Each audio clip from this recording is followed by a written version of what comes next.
السلام علیکم دوستوں، آج کی اس ویڈیو میں ہم آپ کو ایک ایسے ملک کی سیر کروانے جا رہے ہیں جو بظاہر طور پر نقشے سے دیکھا جائے تو چھوٹا سا لگتا ہے، لیکن حقیقت میں یہ ملک اپنے اندر ہزاروں سالہ تاریخ، دلکش قدرتی مناظر، اسلامی وراثت، قدیم تہذیبیوں، روحانی روایات، بہادر قوموں اور ناقابل فراموش یادوں کا خزانہ چھپائے بیٹھا ہے۔ یہ ملک نہ صرف جغرافیائی طور پر اہم ہے بلکہ تہذیبی طور پر بھی دنیا کے چند عظیم روایتی اور علمی سرزمینوں سے گہرا تعلق رکھتا ہے۔ یہاں کے پہاڑ، یہاں کے چشمے، یہاں کے مساجد، یہاں کی ثقافت، یہاں کے رسم و رواج اور یہاں کا صبر و شکر پر مبنی طرز زندگی آج بھی انسانیت کو ایک لازوال سبق دیتا ہے۔ جی ہاں دوستوں، وہ ملک ہے تاجکستان، وسطی ایشیا کی روح، پہاڑوں کا تاج اور قدیم فارسی دنیا کا وارث۔ تاجکستان دنیا کے ان چند ممالک میں شامل ہے جو چاروں طرف سے خشکی سے گھرے ہوئے ہیں۔ اس کے ارد گرد چین، افغانستان، ازبکستان اور کرغزستان واقع ہیں، اور ان چاروں ممالک کے درمیان تاجکستان ایک پرسکون مگر اسٹریٹجک مقام کی حیثیت رکھتا ہے۔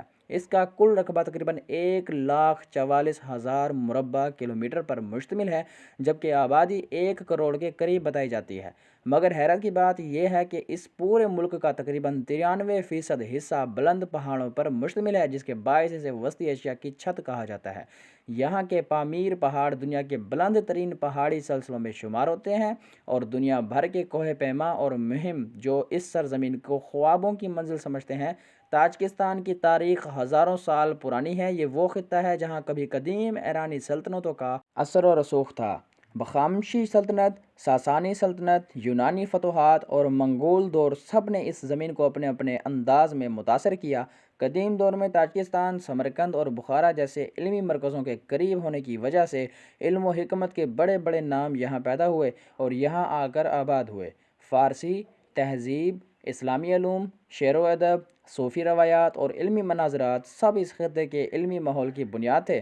قرون وسطیٰ میں یہ علاقہ سلک روٹ یعنی شاہراہ ریشم کا اہم حصہ تھا، جن کے ذریعے چین، ہندوستان، ایران اور یورپ کے درمیان تجارت ہوتی تھی۔ 7ویں صدی عیسوی میں اسلام کا پیغام اس خطے تک پہنچا اور تاجک عوام نے اسے نہ صرف قبول کیا بلکہ اسے اپنی شناخت اور زندگی کا بنیادی حصہ بھی بنا لیا۔ اسلام نے یہاں کی ثقافت، زبان، لباس، اخلاق اور معاشرتی نظام کو نہایت سلیقے سے بدل دیا، اور لوگ محبت، مہمان نوازی اور مذہبی اخلاص کے ساتھ جینے لگے۔ بعد ازاں یہ خطہ تیمور کے دور میں بھی نمایاں رہا۔ سمرقند اور بخارا جیسے شہر تاجک تہذیب کی علامت بنے رہے۔ 19ویں صدی کے وسط میں روس نے وسط ایشیا میں اپنا اثر بڑھانا شروع کیا اور پھر تاجکستان 20ویں صدی میں سوویت یونین کا حصہ بھی بن گیا۔ اس دور میں مذہبی روایات کو محدود کیا گیا، مساجد و مدارس پر پابندی لگائی گئی، عربی اور فارسی رسم الخط تقریباً ختم کر دیا گیا اور نئی نسل کو سوویت نظریات کے مطابق ڈھالا گیا۔ اس کے بعد 1991 میں سوویت یونین ٹوٹ گیا اور تاجکستان نے 9 نومبر 1991 کو اپنی آزادی کا اعلان کر دیا، مگر آزادی کے فوراً بعد ہی ملک کو شدید خانہ جنگی کا سامنا کرنا پڑا جو تقریباً 5 سال جاری رہی۔ اس خانہ جنگی میں ہزاروں زندگیاں ضائع ہوئیں، لاکھوں لوگ گھر بار چھوڑ کر ہجرت پر مجبور ہوئے اور ملک کی معیشت مکمل طور پر تباہ ہو چکی تھی۔ مگر داد دینی پڑے گی تاجک عوام کی برداشت کی، صبر، سمجھداری اور غیرت کی کہ انہوں نے ایک بار پھر ملک کو یکجہتی کے ساتھ سنبھالا۔ آج تاجکستان ایک پرامن ملک ہے جو سادگی اور قدرتی زندگی کے اصولوں پر قائم ہے۔ یہاں کے لوگ محنتی، خلوص دل رکھنے والے اور اسلام سے محبت کرنے والے ہیں۔ یہاں کی زبان تاجکی ہے جو فارسی کی ایک شاخ سمجھی جاتی ہے، اور اردو بولنے والے لوگ اس کا بڑا حصہ سمجھ سکتے ہیں۔ دلچسپ بات یہ ہے کہ یہاں کے گھروں میں آج بھی فارسی نعتیں، اشعار، بزرگوں کے قصے اور صوفی حکایات سنائی دیتی ہیں۔ یہاں کے کھانے بھی وسطی ایشیا، ایران اور افغانستان کے کھانوں سے مشابہت رکھتے ہیں، جن میں شوربہ پلاؤ، کباب نان اور خشک میوہ جات شامل ہیں۔ اگر ہم تاجکستان کی خوبصورتی کی بات کریں تو اس کی مثال دنیا میں بہت کم دیکھنے کو ملتی ہے۔ یہاں اسکندر کل جھیل، فین ویلز، 7 رنگوں والی جھیلوں کا سلسلہ، پامیر ہائی وے، وخان کوریڈور، خاروغ شہر، بلند و خاراں ندی نالے، ہرے بھرے چراگاہیں، برفانی پہاڑ اور قدیم قلعے ایسے مقامات ہیں جو انسان کو حیرت میں مبتلا کر دیتے ہیں۔ خاص طور پر پامیر ہائی وے دنیا کی سب سے خوبصورت اور سب سے خطرناک سڑکوں میں شمار ہوتی ہے، جس پر سفر کرنا خود ایک زندہ داستان بن جاتا ہے۔ اگر آپ تاجکستان کے مستقبل کی بات کریں تو یہ ملک پاک چین اقتصادی راہداری، silk route reconcentration, hydro power projects, منزل ایکسپورٹس اور سیاحت کی بنیاد پر ترقی کر رہا ہے۔ یہاں دنیا کے بڑے ڈیموں میں سے ایک نورک ڈیم موجود ہے جو بجلی کی پیداوار کا سب سے بڑا ذریعہ ہے۔ آنے والے برسوں میں تاجکستان ECO ٹورزم کا سب سے بڑا مرکز بن سکتا ہے کیونکہ یہاں کی فضا میں وہ سکون ہے جو بڑے بڑے ملکوں کی مصنوعی ترقی میں کہیں کھو چکا ہے۔ تاجکستان صرف ایک ملک نہیں بلکہ قدرت کی کتاب کا وہ صفحہ ہے جسے پڑھنے کے لیے انسانیت، محبت، خاموشی، احساس اور سادگی کی ضرورت ہوتی ہے۔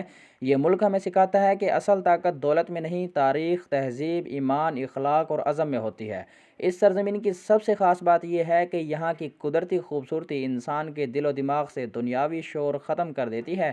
آپ چاہے کسی بڑے شہر سے آئیں، مصروف ترین لائف سٹائل گزار رہے ہوں، جتنے بھی زیادہ پریشان ہوں، تاجکستان کے پہاڑ، جھیلیں، ندی نالے اور اس کی خاموش فضائیں آپ کے اندر ایک نئی زندگی پیدا کر دیتی ہیں۔ یہاں کی ٹھنڈی ہوائیں روح کو سکون دیتی ہیں جبکہ برف پوش چوٹیاں انسان کو اللہ کی عظمت کا احساس دلاتی ہیں۔ یہاں کی صبح پرسکون، دھند آلود اور روحانی فضاؤں میں لپٹی ہوتی ہے۔ دیہاتوں میں اٹھنے والا ہلکا دھواں، گھروں سے نکلتی روایتی خوشبو، لکڑی پر بنتا ہوا ناشتہ اور گھروں کے باہر رواں چشموں کی آواز اور پہاڑوں پر پڑتی سورج کی پہلی کرن ایسا منظر پیش کرتی ہیں جیسے آپ کسی خواب میں ہوں۔ یہاں کے لوگ زیادہ دولت مند نہیں لیکن دل کے سب سے زیادہ امیر ہیں۔ ان کی زندگی کا سب سے حسین اصول یہ ہے کہ یہ لوگ قدرت کے قریب ہیں، سادگی کے ساتھ اور قناعت کے ساتھ جیتے ہیں۔ یہاں لوگ ایک دوسرے کی مدد کرنا اپنی ذمہ داری سمجھتے ہیں۔ سلام اور مسکراہٹ یہاں کی روایتی تحفہ ہے۔ مہمان کو اللہ کی رحمت تصور کیا جاتا ہے۔ تاجکستان میں ثقافتی میلے، گھڑ سواری، عقاب پالنے کی روایات، لوک موسیقی، رقص، دستکاری اور پرانے طرز گھریلو ساز و سامان آج بھی قائم ہیں۔ یہاں کی خواتین ہاتھ سے بنائے گئے کڑھائی دار کپڑے، روایتی ٹوپیاں، گرم ملبوسات، اونی کمبل، فرشی دسترخوان تیار کرتی ہیں جنہیں دیکھ کر احساس ہوتا ہے کہ یہاں کی تہذیب آج بھی زندہ ہے، آنے والی نسلوں کو منتقل کی جا رہی ہو ایسا لگتا ہے۔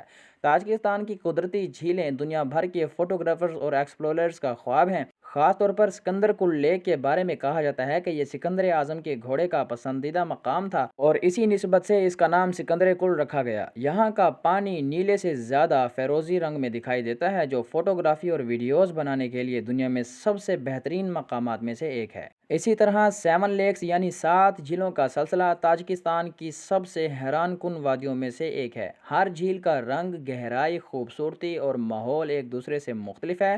کوئی سبز، کوئی فیروزی، کوئی نیلا، کوئی نیلنگو اور کوئی بالکل شفاف آئینے کی طرح۔ پامیر ہائی وے کی بات کریں تو دنیا کی سب سے بہادر ایڈونچر، نیچر اور لور لوگوں کا خواب یہی راستہ ہے۔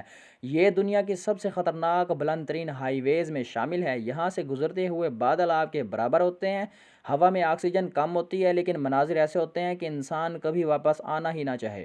تاجکستان کے مساجد اور مزارات بھی اسلامی محبت کی یاد دلاتے ہیں۔ یہاں کی پرانی مسجدوں کے محراب آج بھی مٹی اور پتھر سے بنائے گئے ہیں لیکن ان میں سجدہ کرنے والوں کے دل سونے جیسے خالص ہیں۔ یہاں آپ کو قرآن کی تلاوت، اذان کی آواز اور صوفی محافل آج بھی ملیں گی جو اس بات کا ثبوت ہیں کہ تاجک عوام نے اسلام کو اپنے دل کی گہرائیوں سے بسا رکھا ہے۔ معاشی اعتبار سے اگر دیکھا جائے تو تاجکستان مکمل طور پر قدرتی وسائل، آبی ذخائر، پن بجلی، معدنیات، سیاحت اور زراعت پر مشتمل نظام رکھتا ہے۔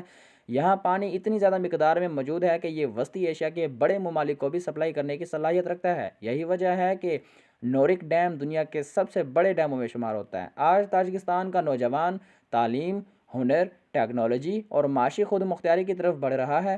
یہاں کے تعلیمی اداروں میں اسلامی تاریخ، فلسفہ، سائنسی تعلیم اور ٹیکنیکل ایجوکیشن کو بڑھاوا دیا جا رہا ہے تاکہ آنے والی نسل جدید دنیا کے ساتھ قدم ملا سکے۔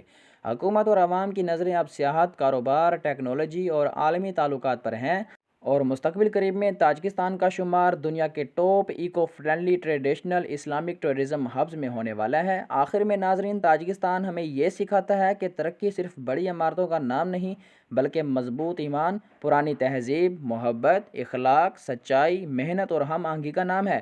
یہ سرزمین ہمیں بتاتی ہے کہ سکون شہروں میں نہیں پہاڑوں میں ہے، شان دولت میں نہیں اخلاق میں ہے، خوشی مستقبل میں نہیں حال میں ہے، اصل زندگی فطرت کے قریب ہے نہ کہ شور کے قریب۔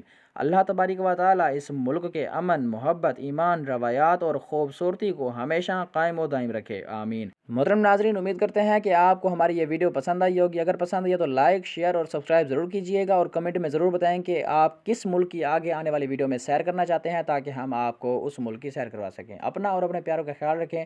ہمیں اگلی ویڈیو تک کے لیے اجازت دیں۔ اللہ حافظ۔